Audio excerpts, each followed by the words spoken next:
What's going on, everybody? My name is Bear, and welcome back to another EP review. Today I'm going to be reviewing the fourth extended play by British metal band, whatever the hell they are now, Bring Me the Horizon, entitled Post-Human Survival Horror. Bring Me the Horizon's been one of the most controversial, in my opinion, for music changes throughout their career, as many would say that they've really gone down the toilet with a lot of their newer type of style as they move to more electronic beats and a lot more electronic elements to their music. What I can say is I have not been disappointed by any of their albums at all. Count Your Blessings was a straight deathcore album. Suicide Season, There Is a Hell, and Sempiternal moved to their metalcore route. And then That's the Spirit became like their new hard rock, and then Amo was just an electronic, metal, pop, rock. All of their albums are just so enjoyable to me for no reason. So Post-Human Survival Horror is kind of a return to sender about their more heavier roots, and I just gotta say,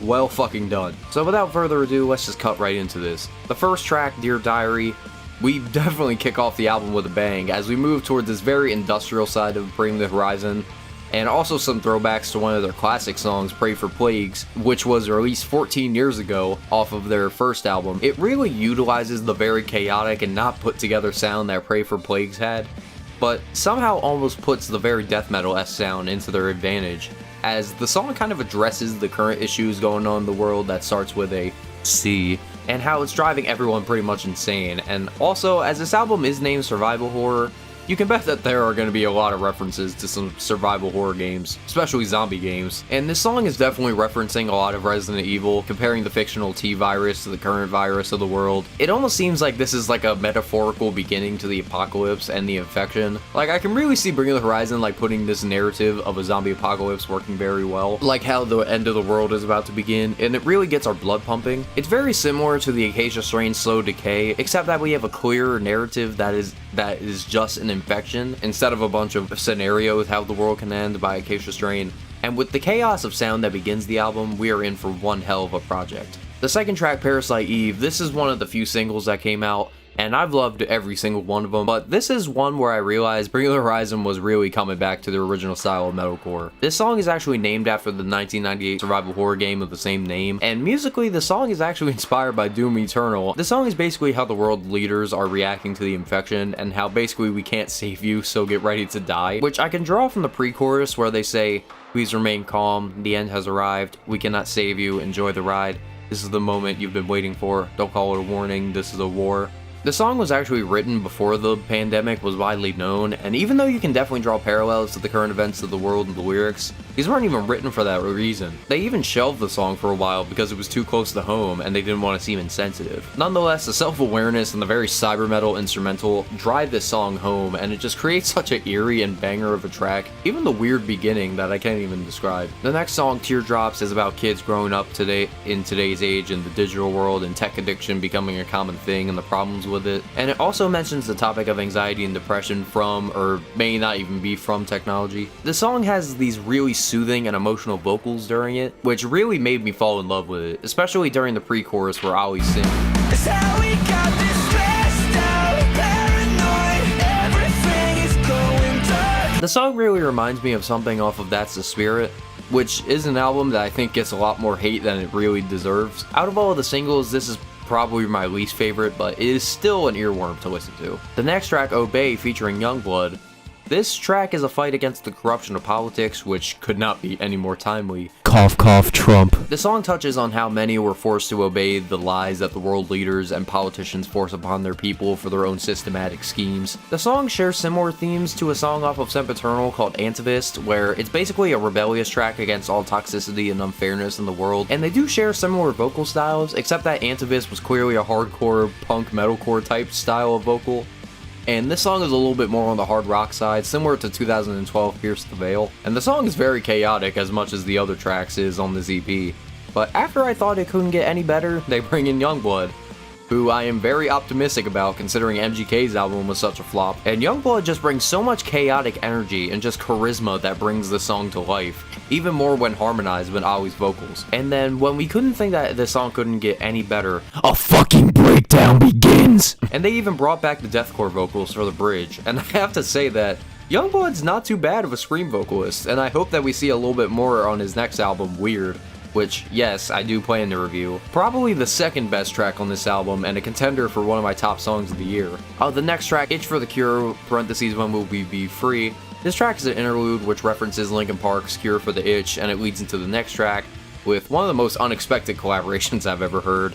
Kingslayer featuring Baby Metal. Now, say what you want, call me weird, Baby Metal fucking slaps. And this song is fucking great. If I had a way to describe this song, think the technical and electronical aspects of Amo, mixed with the hard-hitting instrumentals and the heavy-ass vocals of Suicide Season, and add Sua Metal of Baby Metal's vocals in the middle, and add on the top with some aspects of Kawaii Metal, and you have a cake of metal genres that collide so well and do not disappoint. The ingenuity of bending genres that Bring the Horizon and Baby Metal do so well already, I can't believe that we didn't see this collaboration sooner. I don't want to spoil any more of this song, so go fucking listen to it. The next track, One by One, featuring the Nova Twins.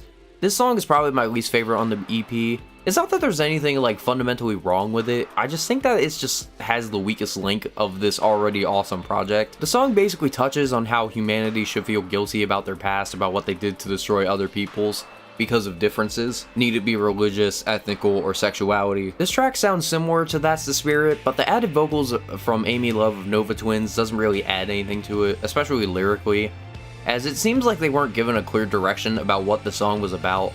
If you were a fan of Flyleaf or Lacuna Coil, I definitely got those vibes from this track, but nonetheless, it's probably my least favorite on this album. The next track was the first single off of the EP, Ludens, and the song was made for the soundtrack of the video game Death Stranding, continuing that cyberpunk theme and constant references throughout the album, and this song definitely referencing many Hideo Kojima games. This song I really enjoyed at first, but considering the fact that this song has been out for almost a year now, it's kind of fell off for me, especially considering all of the other better tracks that are on this EP. Now back then I did like this track a lot, as this was a significant change from Amo, and everyone was excited about it, but then more and more singles came out and I started to like those a lot better than Ludens.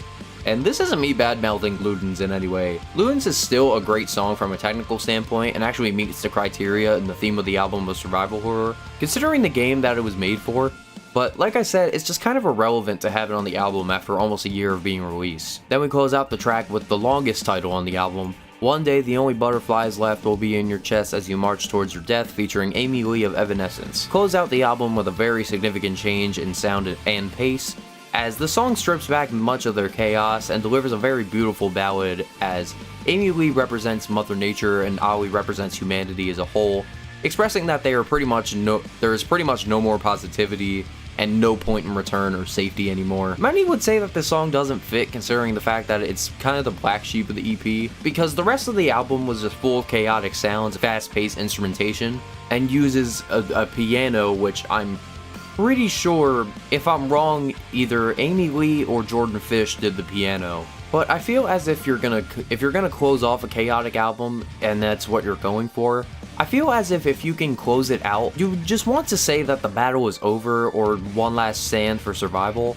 And I think that Bring the Horizon really capitalized on that pretty well. The song does interpolate many previous tracks of Bring the Horizon. One that is kinda obvious is Blessed with a Curse and Anthem off of There Is a Hell, and Fresh Bruises off of Amo. I think that the instrumental does work really well for Bring the Horizon, and especially the classically trained pianist Amy Lee.